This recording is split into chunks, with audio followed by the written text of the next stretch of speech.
नमस्कार दोस्तों, मैं हूं शिवम। जीएस गुरु विकल में आपका हार्दिक स्वागत है। दोस्तों, मैं आपको यह विश्वास दिला सकता हूं कि रीजनिंग आज से हम स्टार्ट करने जा रहे हैं, रीजनिंग के चैप्टर, और यह विश्वास दिला सकता हूं कि यहां से बताए हुए क्वेश्चन आपके एग्जाम में जरूर पूछे जाएंगे। आज से मैं रीजनिंग का पहला टॉपिक स्टार्ट कर रहा हूं, वो है पांसा, डाइस।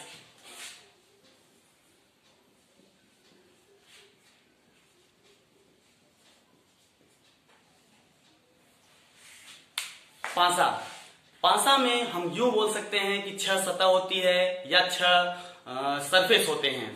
जैसे हम पांसा को 6 सरफेस को कुछ इस प्रकार दर्शा सकते हैं। 1 2 3 and 4 5 6 ये पांसा के खुले हुए सरफेस हैं।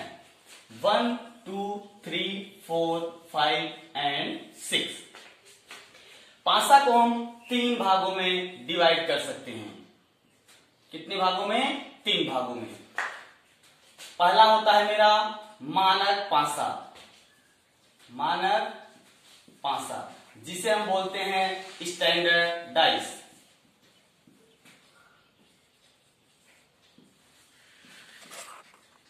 दूसरा होता है सामान्य पांसा, जिसे बोलते हैं जनरल डाइस। एंड थर्ड होता है ओपन डाइस, इसे बोलते हैं खुला हुआ पांसा या खुला पांसा। अब हमें सबसे पहले ये पता होना चाहिए कि मानक पांसा क्या होता है, सामान्य पांसा क्या होता है और ओपन पांसा क्या होता है। तो हम मानक पांसा पे आते हैं। मानक पांसा कुछ हमारे इस तरह से खुले हुए पांसे होते हैं या 3 पांसे दिखाए जाते हैं। ये 2 4 and 6, 2 4 and 6 मानक पांसा ये कहता है कि जिसके विपरीत सतहों का योग 7 आए, जिसके विपरीत सतहों का योग 7 हो, वो मानक पांसा कहलाता है। या यूं कह सकते हैं कि जिनके पड़ोसी सतहों का योग 7 ना हो। जैसे 4 और 2 6, 6 2 8, हमें सबको ऐड करना है। तो 4 2 6, 6 2 8, अर्थात इसके विपरीत सतहों का योग 7 होना चाहिए। जैसे अगर हम यहां से कहें कि 2 का अपोजिट क्या होगा या 2 का विपरीत क्या होगा, 4 का अपोजिट क्या होगा और 6 का अपोजिट क्या होगा। तो हमेशा हमने कहा कि विपरीत सतहों का योग 7 होना चाहिए। तो 2 का विपरीत क्या हो जाएगा 5, 4 का विपरीत क्या हो जाएगा 3 और 6 का विपरीत हो जाएगा 1। ये होता है मेरा मानक पांसा। एग्जाम्पल, यहां से दोस्तों क्वेश्चन कम पुटअप किए जाते हैं। जैसे 4 2 and 1, 4 2 6, 2 1 3 और 4 1 5। मतलब कि इसके पड़ोसी सतहों का मान 7 नहीं आ रहा है, अर्थात विपरीत सतहों का मान, विपरीत सतहों के योग का मान 7 होगा। अतः यह कौन सा पांसा है? मानक पांसा, स्टैंडर्ड डाइस। अगर इसमें कह दें कि 4 का विपरीत क्या होगा, 4 का विपरीत बताइए, 4 का विपरीत क्या होगा, तो हमें यह मालूम होना चाहिए कि मानक पांसा में या जिसके पड़ोसी सतहों का योग 7 ना हो, उसके विपरीत सतहों का योग 7 होता है। तो अगर 4 का विपरीत पूछे तो हम सीधे लिख देंगे 4 का विपरीत 3 होगा, क्योंकि विपरीत सतहों के अंकों का योग कितना होना चाहिए 7। तो 4 3 7, यही इसका एक स्टैंडर्ड रूप होता है, यही इसे बोलते हैं मानक पांसा। दोस्तों, जो भी आप पढ़िए उसे लगन से पढ़िए, मेरा विश्वास है आपको वो आएगा और एग्जाम में भी आएगा, पुटअप करेगा। अब दूसरा आते हैं सामान्य पांसा। सामान्य पांसा ये कहता है जनरल डाइस कि पड़ोसी सतहों के अंकों का योग 7 होगा, यही सामान्य पांसा की पहचान होती है। और सामान्य पांसा की एक और खासियत होती है कि जैसे अगर पांसों में अंक लिखे हैं 5 2 और यहाँ पर लिख दे 3, तो 5 2 7 हो चुका। मतलब पड़ोसी सतहों के अंकों का योग 7 हो चुका। अर्थात यह मानक पासा नहीं है, यह कौन सा पासा है? सामान्य पासा। सामान्य पासा एक और खासियत होती है कि यदि वो बिंदु करके दर्शाए,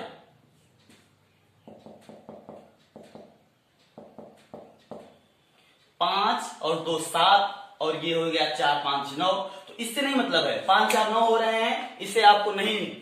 5 और 2 कितना होगा? 7, मतलब 5 और 2 7 हो रहा है। अर्थात यह कौन सा पासा है? सामान्य पासा। हमें यही मानना है कि ये किसमें दिया गया है? डिजिट में दिया गया है। और यदि अक्षरों में भी हो, यदि किसमें हो? अक्षरों में भी हो, तब भी वह सामान्य पासा भी कहलाएगा। जैसे ABC लिख दिया जाए, तीनों का मतलब एक ही होता है और तीनों मानक पासा की श्रेणी में ही आते हैं। एग्जाम्पल देख लें।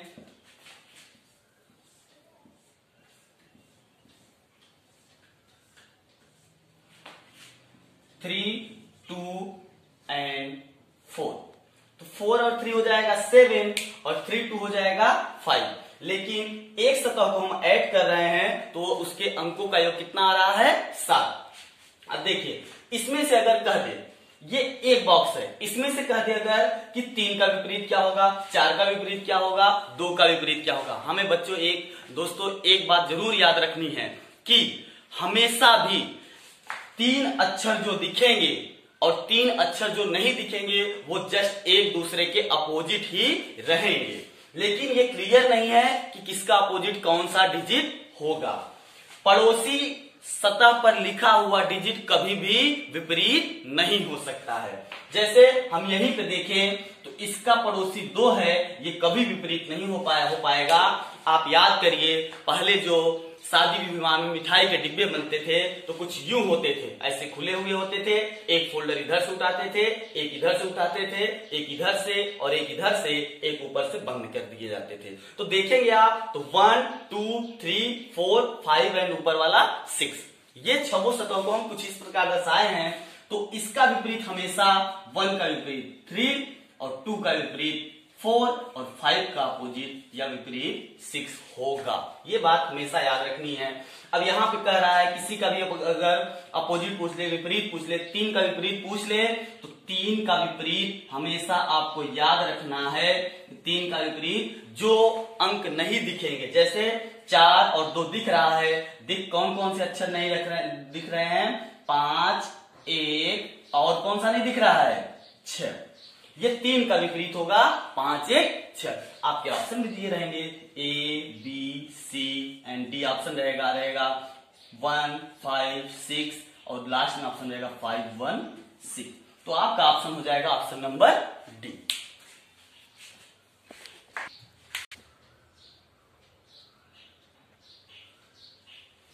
टाइप 2 देखते हैं। टाइप 2 ये जनरल डाइस ही हम पढ़ा रहे हैं, सामान्य पासा का ही टाइप 2। टाइप 2 अगर हम देखें तो कुछ यूं आकृति बनी रहेगी।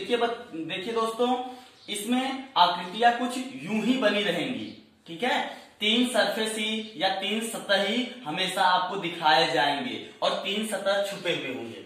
अभी मैंने इसके पहले पढ़ाया, बस उसमें सीधे पूछेगा कि इसका विपरीत कौन होगा या इसका अपोजिट कौन होगा, तो जितने डिजिट नहीं दिखेंगे वही होने, उनमें से कोई एक होने की संभावना हो सकती है। ये क्लियर नहीं रहेगा कि उसमें से कौन सा डिजिट है।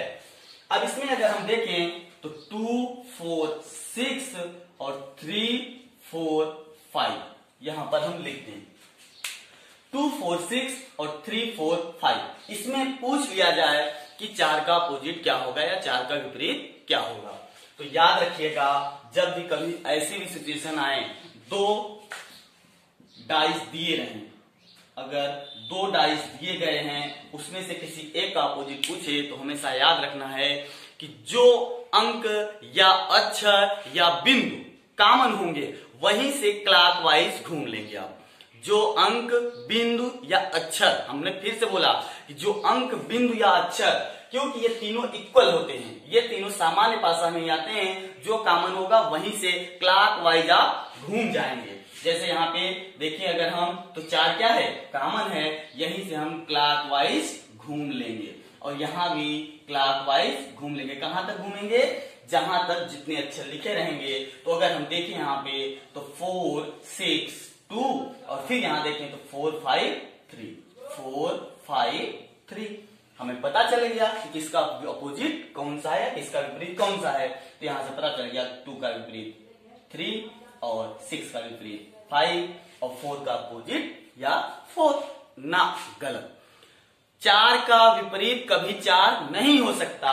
4 का विपरीत या किसी भी अंक का विपरीत वही होगा जो अंक लुप्त होगा। तो यहां से लुप्त अंक है मेरा 1 और 4 का अपोजिट हो जाएगा क्या? 1।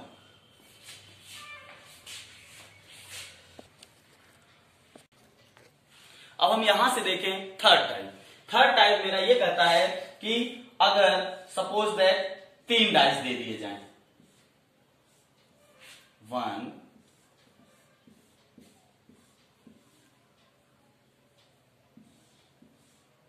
2 एंड 3। यहीं से क्वेश्चन दोस्तों पुटअप किए जाते हैं, यहीं से एग्जामिनर क्वेश्चन पूछता है। और यहां पर अक्षर लिख दिए जाएं, A B C C D E और यहां लिख दिया जाए E F A, कुछ भी, ठीक है।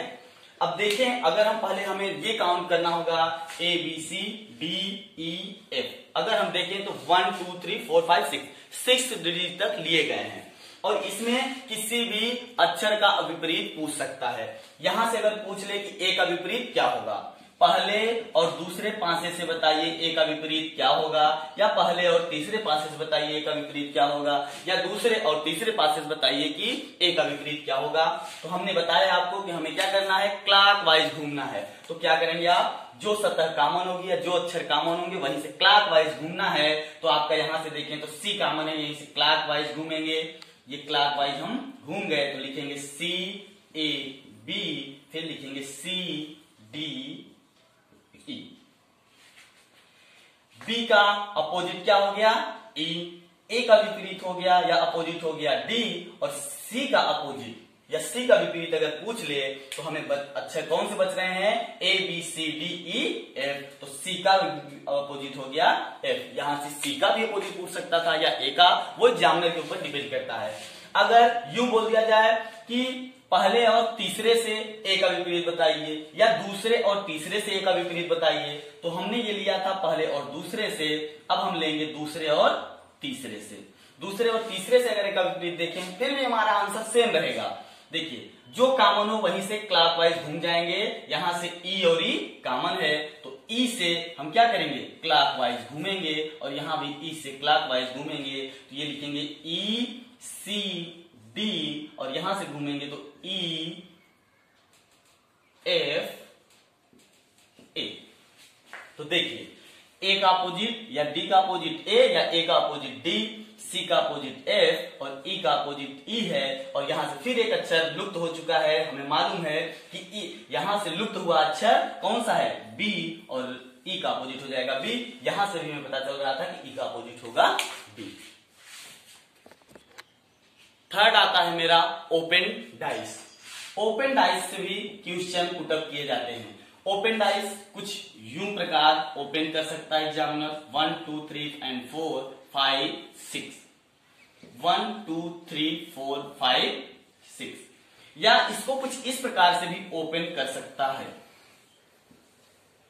1 2 3 4 5 एंड 6। और यहां पर अक्षरों को या डिजिट को, अंकों को या बिंदुओं को दर्शा दिया जा सकता है। जैसे अगर यहां पर दिखा दिया जाए A B D F C E, इसमें से कुछ भी पूछ सकता है। ऑप्शन दे दे A B C D, option दे दे कि D का अपोजिट बताइए या D का विपरीत बताइए, या यहां से भी पूछ सकता है कि 3 का विपरीत बताइए, 4 का विपरीत बताइए। तो आपको एक बात हमेशा याद रखनी है कि पड़ोसी सतह के मान कभी भी विपरीत नहीं हो सकते। तो ये चीज हमेशा याद रहे, 1 का अपोजिट 3 होगा, 2 का अपोजिट 4 होगा और 5 का अपोजिट 6 होगा। ठीक इसमें हमें ये भी देखना है। और यहां से मान लो पूछ लिया जाए कि ए का अपोजिट क्या होगा, जरूरी नहीं है कि ए का अपोजिट ई हो, जरूरी तो है नहीं। तो हम क्या करेंगे, जो अक्षर अपोजिट होंगे पहले हम उनको देख लेंगे। जैसे बी का अपोजिट एफ और डी का अपोजिट सी, तो एज क्लियर हो चुका है कि ए का अपोजिट ई होगा और ऑप्शन दे दे बी डी एफ ई, और आपका ऑप्शन हो जाएगा ऑप्शन नंबर 4, और आपका अपोजिट हो जाएगा ए का अपोजिट ई। इसी प्रकार यही ओपन डाइस सब बॉक्सों को क्या कर लिया जाता है, खोल दिया जाता है। इसी तरह से ओपन डाइस के क्वेश्चन पुटअप किए जाते हैं। देखिए दोस्तों, कभी भी क्वेश्चन क्या होते हैं, हमारे रंगों बेस पर आ जाते हैं। रंगों का अपोजिट पूछ लेता है या रंगों का विपरीत पूछ लेता है, तो हमें कुछ नहीं करना है। अगर ये बोल दे कि 6 कलर दे दे, लाल, पीला, नीला, हरा, गुलाबी एंड काला, उसमें क्वेश्चन दर्शाए जाते हैं कि यदि किसी पासे में लाल का विपरीत नीला है, पीला का विपरीत हरा है और काला नीला का पड़ोसी है, तो बताइए काला का विपरीत कौन सा अक्षर होगा। तो आपको कुछ नहीं करना है, जो क्वेश्चन जैसे कहे उसी के आधार पे आपको बॉक्स में भर देना है। जैसे लाल का विपरीत पीला है, लाल का विपरीत पीला है, आप यूं भर दें आप इसको। और एक बात हमेशा याद रखना दोस्तों कि जब विपरीत बोले तो जो सबसे पहले विपरीत बोला जाए आप उसको यूं भरिए, क्वेश्चन में आसानी होगी। इससे आसानी ये रहती है कि इसका अपोजिट सदैव ये रहेगा। तो लाल का विपरीत पीला बोल दिया, और ये बोल दे कि पीला का विपरीत नीला, पीला का पड़ोसी नीला है, तो पीला का पड़ोसी नीला कौन सा हो सकता है, ये भी, तो सभी हो सकते हैं। पीला का पड़ोसी नीला कर दो, कहीं पर आप रख दो। फिर कह दे कि हरा का विपरीत गुलाबी है, हरा का विपरीत गुलाबी है, तो बताइए काले के विपरीत कौन सा रंग है। तो आपको काला यहां भर देना है, जो बॉक्स खाली रहेगा वहां पे काला भर देना है। और कहे काला का विपरीत कौन सा है, तो हमें पता चलेगा तुरंत कि काला का विपरीत नीला है। थैंक यू दोस्तों, आप ऐसे ही प्रयास करते रहिए और हम आपके साथ रहेंगे। धन्यवाद।